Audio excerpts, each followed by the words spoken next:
आज हम आपको सुनाने जा रहे हैं शहनशाह ए बगदाद के एक ऐसे बाकमाल मुरीद की दास्तान जिसने वक्त के फिरौन को ललकारा और मौत की आंखों में आंखें डाल दी। आखिर वो कौन सी ताकत थी कि जब उस फकीर को जादू के जोर से दहकती हुई आग के अलाव में फेंका गया। मेरे मुरीद, तुझे इस मुश्किल का सामना करना पड़ेगा। मेरी दुआ हमेशा तेरे साथ है।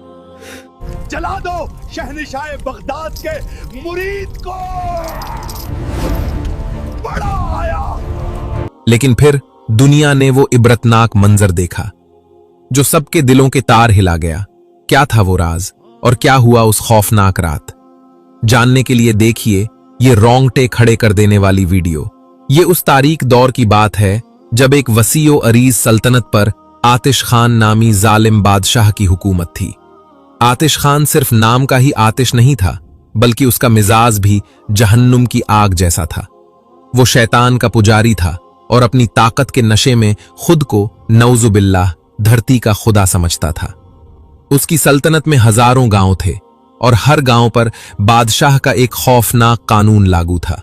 यह कानून इतना घटिया और जालिम था कि सुनकर इंसानियत भी शर्मा जाए।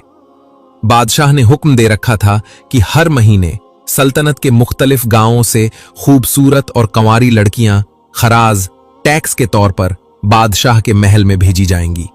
ये लड़कियां बादशाह की हवस का निशाना बनती थीं, या फिर उन्हें बादशाह की जलाई हुई मुकद्दस आग पर बलि कुर्बानी चढ़ा दिया जाता था। लोगों की हालत ये थी कि जिस घर में बेटी पैदा होती वहां सफे मातम बिछ जाती। माँ बाप अपनी जवान बेटियों के चेहरों पर कालिख मल कर रखते ताकि बादशाह के सिपाहियों की नजर उन पर न पड़े। लेकिन बादशाह के जासूस और वजीर चीलों और गिद्धों की तरह मंडलाते रहते थे। इसी सल्तनत के आखिरी कोने पर एक छोटा सा गांव था जिसे बस्ती-ए गरीबा कहते थे। यह गांव बहुत पसमानदा था, लेकिन यहां एक खास बात थी। गांव के बाहर एक पुराने बरगद के दरख्त के नीचे एक कच्ची झोपड़ी थी जहां कुछ अरसा पहले एक अल्लाह वाले आकर ठहर गए थे। सफेद नूरानी चेहरा, आंखों में हया और जलाल और हाथ में एक सादा सा लकड़ी का असा। ये पीर साहब थे। वो दुनिया की बातों से दूर हर वक्त अपने रब की याद में मगन रहते और गांव वालों को तौहीद का दर्स देते। वो शहनशाह बगदाद शेख अब्दुल कादिर जीलानी रहमतुल्लाह अलैह के सच्चे गुलाम और मुरीद थे।